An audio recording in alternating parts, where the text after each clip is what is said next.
Welcome to Unicorn.Events Shorts, interviews with famous VCs. And today our guest is wonderful Marisa Alma McGinnis from the United States, California. Marisa is Managing Director at Fund Golden Seeds. Hi Marisa, how are you? Hi, Julia, great to see you. I just saw you yesterday. Yeah, happy to see you too. And today we will cover a lot of questions for very important for our startup founders. But before we start, I'd like to ask you to present yourself shortly, your fund, your area of investments mostly, and also the average check size. Okay, my name is Marisa Alma McGinnis. I've been investing since I was 11 years old. I always knew I wanted to be an investor. The funds that I'm affiliated with, the Bloomberg Capital, they do A round and seed, and they invest under $10 million is the check size. They have offices in Tel Aviv, New York, and the headquarters is in San Francisco. Golden Seed has a check size, it's an angel group, and they have a check size of 250 to 2.5 million. They're located in the United States, and they can only invest in companies in the United States, and they specialize in companies that have been founded by females. So the female has to be either a founder, co-founder, or in the C-suite. All right, so Bloomberg is geographic agnostic, and Golden Seeds is limited to the United States. The sectors that we invest in are enterprise software, fintech, data analytics and infrastructure, health tech, cybersecurity, transportation, and mobility. Great, thank you for this information. And it's very interesting if you have some unicorns in your portfolios. Yeah. Yes. Yes. Okay, so there is, right now, there are two of them. One is called Trulio, Truiloo, and it's the largest identity verification firm in the United States. They're not ready to go. They're just doing a really big fundraise, which I'm participating in now, and they will probably be going public in probably 4 years. They'll either go public or be acquired. The other one that has gone public is called Catapult, Katapult. And what they do is they target the 65 million non-prime consumers that offer lease purchase payments. So they can buy, they don't have to have that great of credit, so they can buy things. And they are going to go public by a SPAC. And so that should be, they've already been acquired. So the actual listing should be sometime this quarter. And then there's another one that's actually located based in San Francisco, which is very unusual for manufacturing. And it's called Tempo Automation. And what they do is they do printed circuit board assembly. They do short runs. And they do work with really large companies, Boeing, aerospace. And their specialty is they will do a short line of circuit boards, and they just turn it around in a matter of days. So the factory is 47,000 square feet, located right in San Francisco. Yeah, that's really amazing to have such startups in your portfolio. Yeah, you're lucky. And we're really interested in your way of picking startups up. How are you funding them? And how are you funding these startups to invest in? Okay, I invest in the people because everyone has ideas. In fact, A few weeks ago, I went to my doctor, and the doctor's assistant was pitching me on a startup she had. So around here in Silicon Valley, there are tons of startups. So what I look at is I look at the team and see if they have the characteristics, the founders, that are needed for success. And number one is focus. This has to be what they are dedicating their life to at this point in their life. So focus. And then they have to be able to learn from and take risks. And so then when I find the right founders, then I will look further to see what the idea is. I go to a lot of startup events. I've been going to a lot of them with your Battle of the Unicorns, and I attend a lot of conferences and pitching events. So there's no shortage of startups. And then I get a lot of inbound through LinkedIn.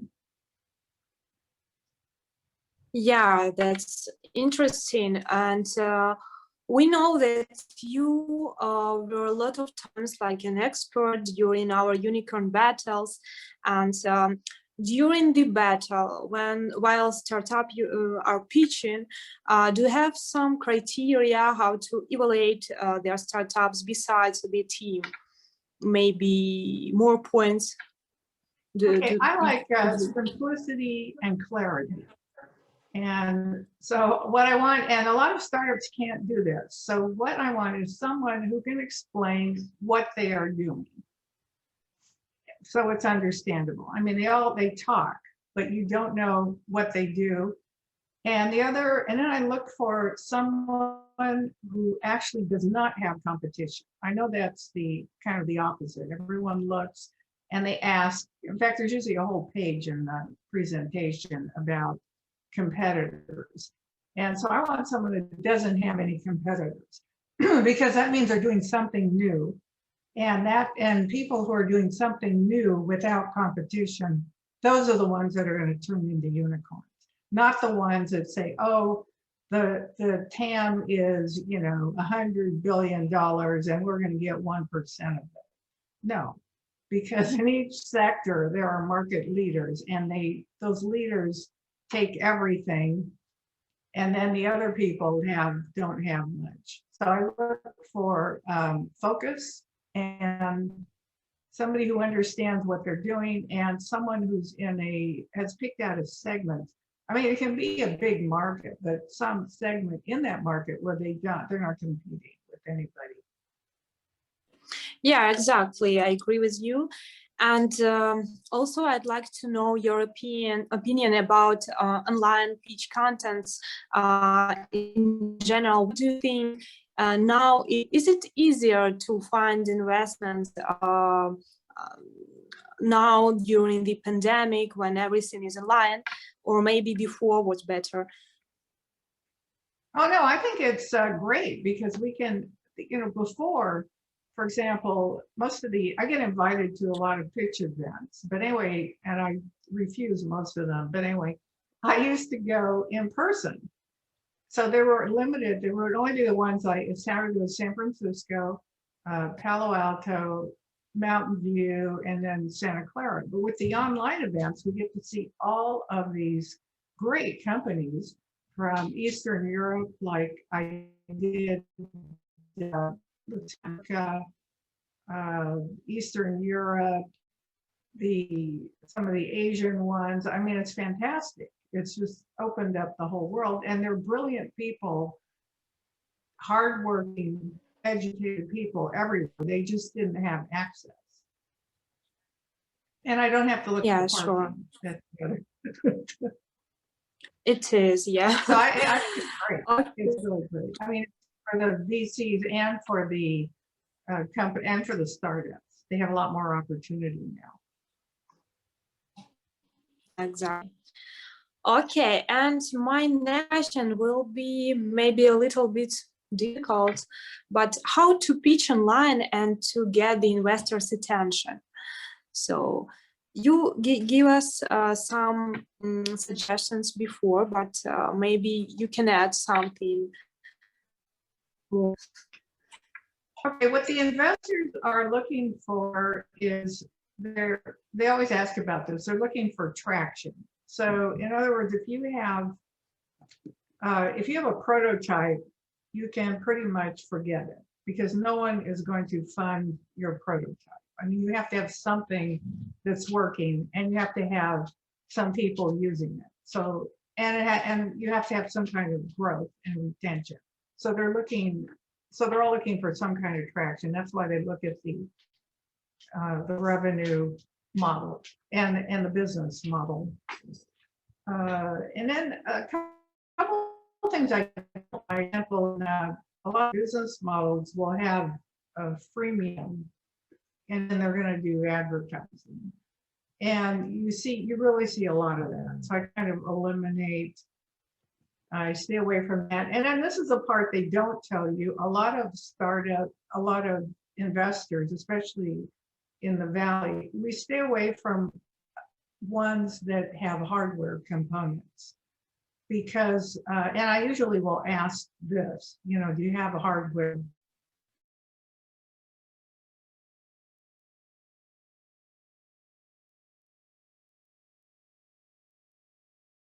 If you just have a pure software product. I mean, there are exceptions. Like I have a medical device company, and then also that one I told you about, the printed circuit board. Obviously, there's a lot of hardware, but generally, if you have hardware. Could you give us a piece of advice for startups throughout the world? How to succeed in this world? Okay, focus. Be very, very focused on what you're doing.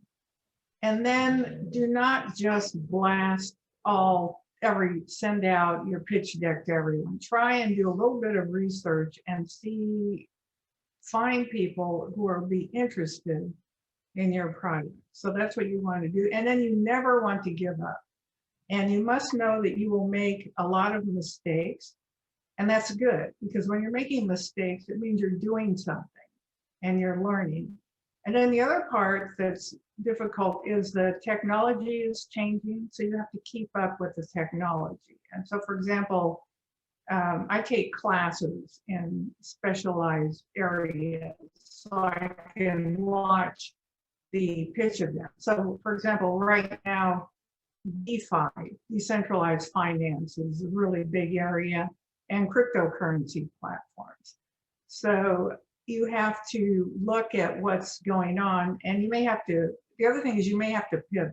You start out with one idea and then it's not working, but part of it is working. So you have to be able to change. So if you're just focused on being dead right, that's a lot of times you will be dead right.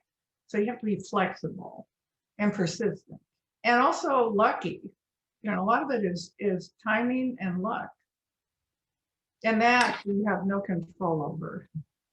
Yeah, sure. Absolutely. And thank you so much for these wonderful words. I guess it will help to many startups founders to succeed. And thank you so much for your time, for sharing your thoughts. Really, we appreciate it. And I guess we can end our interview at this moment. So Marisa, thank you so much. Okay, Julia, thank you so much. You are a wonderful host, and I always enjoy when you're hosting the various events. So this was a pleasure. Yes, sure. Thank you. We're waiting for you at our unicorn battles as well. So you are very welcome. Yeah, thank you.